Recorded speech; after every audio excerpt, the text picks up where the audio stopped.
ଭଗବାନ ଶ୍ରୀରାମ ଯେଉଁ ବଂଶରେ ଜନ୍ମଗ୍ରହଣ କରିଥିଲେ, ତାଙ୍କ ବଂଶରେ ବହୁ ପୂର୍ବରୁ ଏପରି ପ୍ରତାପୀ ରାଜା ଥିଲେ କି ଯାହାଙ୍କର ବ୍ୟାଖ୍ୟା ରାମାୟଣଠାରୁ ବହୁ ଊର୍ଦ୍ଧ୍ୱରେ। ଏ ହେଉଛନ୍ତି ପ୍ରଜାପତି ମନୁଙ୍କ ପୁତ୍ର ଇକ୍ଷ୍ୱାକୁ କୁଳରେ ଜନ୍ମ ନେଇଥିବା ପ୍ରଭୁ ଶ୍ରୀରାମ, ଯାହାଙ୍କ ପିଢ଼ିରେ ଏପରି ଅନେକ ପ୍ରତାପୀ ରାଜା ଜନ୍ମଗ୍ରହଣ କରିଥିଲେ। ମହାରାଜ ପୃଥୁ, ଯାହାଙ୍କ ନାମରେ ଏ ଧରାର ନାମ ପୃଥିବୀ ହୋଇଥିଲା।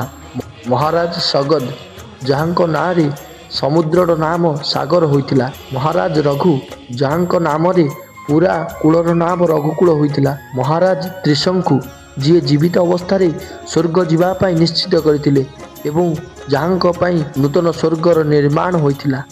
ମହାରାଜ ଭଗୀରଥ, ଯାହାଙ୍କ ତପସ୍ୟା ବଳରେ ପୃଥିବୀକୁ ଗଙ୍ଗାର ଆବିର୍ଭାବ ହୋଇଥିଲା। ଚକ୍ରବର୍ତ୍ତୀ ସମ୍ରାଟ ମହାରାଜ ଦଶରଥ, ଯିଏ ଦେବାସୁର ସଂଗ୍ରାମରେ ଦେବତାମାନଙ୍କୁ ବିଜୟର ଟୀକା ପିନ୍ଧାଇଥିଲେ ଏବଂ ତାଙ୍କର ପୁତ୍ର ହେଉଛନ୍ତି ଶୌର୍ଯ୍ୟ ଶିରୋମଣି ପରମ ପରାକ୍ରମୀ ମର୍ଯ୍ୟାଦା ପୁରୁଷୋତ୍ତମ ଶ୍ରୀରାମ।